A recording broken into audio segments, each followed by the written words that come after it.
जय हिंद। आप भी अगर बोर्ड का एग्ज़ाम दिए हैं और आपके भी मार्कशीट में जो कि इस तरह का कोई भी चिन्ह हो, एफ हो चाहे ईवार हो चाहे यहाँ पे स्टार हो चाहे @ हो या डी हो या हच हो, तो आपको ज़्यादा यहाँ पे चिंतित होने की ज़रूरत नहीं है, क्योंकि इसका यहाँ पे क्या फ़ायदा और क्या नुकसान है सब कुछ हम लोग जानने वाले हैं। और बहुत सारे जो कि विद्यार्थियों का मन में यह भी सवाल होता है कि सर जो कि हमें भविष्य में ये जो चिन्ह है हमारे मार्कशीट पे, और हम किसी प्रकार से अगर फॉर्म अप्लाई करते हैं सरकारी जॉब के लिए या कोई जो कि हम बड़ा यहाँ पे जो कि कोर्स करते हैं, बीटेक वोटेक करते हैं, तो हमें कोई जो कि दिक्कत होगा कि नहीं होगा। तो सारा कुछ जो भी आपका मन में डाउट है सब कुछ आपको इस वीडियो में क्लियर हो जाने वाली है, और आप भी समझ जाएंगे कि ये जो चिन्ह है हमारे मार्कशीट पे इसका हमें नुकसान है या फ़ायदा है, सब कुछ जो कि हम लोग जानेंगे। तो देखिए मेरे पास यहाँ पे जो कि बहुत सारे जो कि यहाँ पे विद्यार्थियों का मार्कशीट है, और अलग अलग जो कि मार्कशीट है इसमें अलग अलग जो कि यहाँ पे चिन्ह दी गई है। तो ये सारे चिन्हों का जो कि मतलब क्या होता है सब कुछ हम लोग जानेंगे। तो सबसे पहले देखिए, अगर हम बात करें यहाँ पे देखिए इस विद्यार्थी के मार्कशीट में यहाँ पे देखेंगे तो इसका जो कि मार्कशीट में स्टार का चिन्ह है। अगर हम स्टार का चिन्ह की अगर बात करें तो अगर इसको हम इंग्लिश में क्या कहते हैं यहाँ पे आएंगे तो हमें मालूम पड़ेगा कि इंग्लिश में इसको हम लोग ग्रेस कहते हैं। कोई विद्यार्थी के मुँह से आपने सुना होगा कि इसको जो कि यहाँ पे ग्रेस मार्क देकर यहाँ पे जो कि पास किया गया है।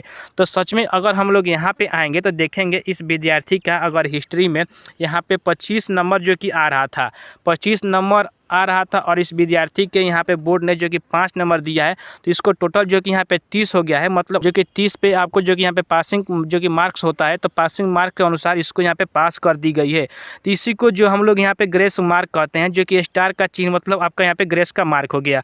और बहुत सारे जो कि विद्यार्थी यहाँ से पूछते हैं कि सर जो कि हमारे जो कि यहाँ पे जो हमारा डिवीज़न है उसमें जो कि यहाँ पे ईवार दिखाई जो कि यहाँ पे दे रहा है, तो ईवार का मतलब क्या हुआ। अगर हम ईवार का अगर यहाँ से हम लोग इंग्लिश जानेंगे तो इसका जो कि इंग्लिश होता है अंडर जो कि रेगुलेशन। ये क्यों दी जाती है सबसे समझिए बात पहले। देखिए जब भी आपको यहाँ पे ग्रेस मार्क दी जाएगी, जब भी आपको ग्रेस मार्क दी जाएगी उसमें आपको ईवार जो कि लगा हुआ जो कि आपको दिखेगा ही दिखेगा। यहाँ पे आप लोग देख सकते हैं इसमें जो कि 5 नंबर ग्रेस मार्क जो कि मिला हुआ है। जब भी आपको यहाँ पे ग्रेस मार्क मिलेगी उसमें आपको ईवार का चिन्ह जरूर मिलेगा। अब अगर नीचे की तरफ आते हैं तो हम लोग यहाँ पे देखेंगे बहुत सारे विद्यार्थी बोलेंगे कि इस डी यहाँ पे डी यहाँ पे लिख के आ रहा है, तो डी का मतलब क्या हुआ। देखिए यहाँ पे हम लोग समझेंगे सबसे पहले बात, डी का मतलब होता है कि आपका जो कि यहाँ पे जो मार्क्स है बहुत ही अच्छा मार्क्स है।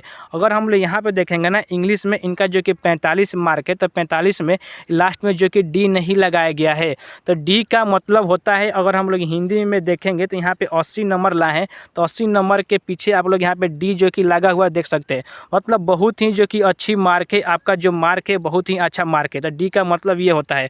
अब जो कि नीचे की तरफ हम लोग आएंगे तो सबसे जो ज़रूरी बात है, अब यहाँ पे देखिए यहाँ पे ABS यहाँ पे जो कि लिख के आ रहा है, ABS लिख के आ रहा है, तो ABS का मतलब आप सिंपल से समझ जाएंगे कि विद्यार्थी जो कि अब्सेंट है, इसलिए जो कि इसको यहाँ पे ABS लगा दी गई है।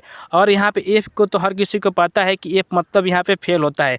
हम आपको जो कि यहाँ पे ग्रेस मार्क समझा रहे थे, थोड़ा सा उसको भी बारे में आपको समझा दूँ कि जो कि यहाँ पे मैंने आपको बताया कि जब भी आपको यहाँ पे ग्रेस मार्क आपको मिलेगी तो आपको रिजल्ट के पीछे जो कि यहाँ पे ईवार जो कि लिखा आएगा।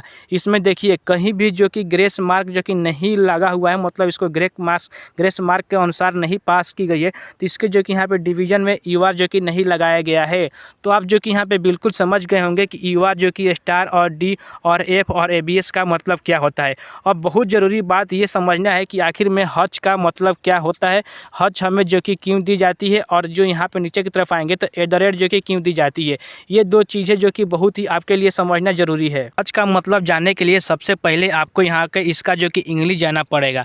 तो यहाँ पे देखिए हच का जो इंग्लिश होता है greater mark of the last year, मतलब आपने जो भी यहाँ पे पहला एग्ज़ाम दिया है और जो कि आपने पहले एग्ज़ाम दिया है उस पहले एग्ज़ाम में अच्छा नंबर नहीं है, और आपने जो कि अभी जो एग्ज़ाम दिया है दूसरे नंबर जो भी आपने एग्ज़ाम दिया है तो आपका अच्छा मार्क मतलब आया हुआ है। इसी को यहाँ पर हम लोग जो कि यहाँ पे greater mark of the last year जो कि कहते हैं।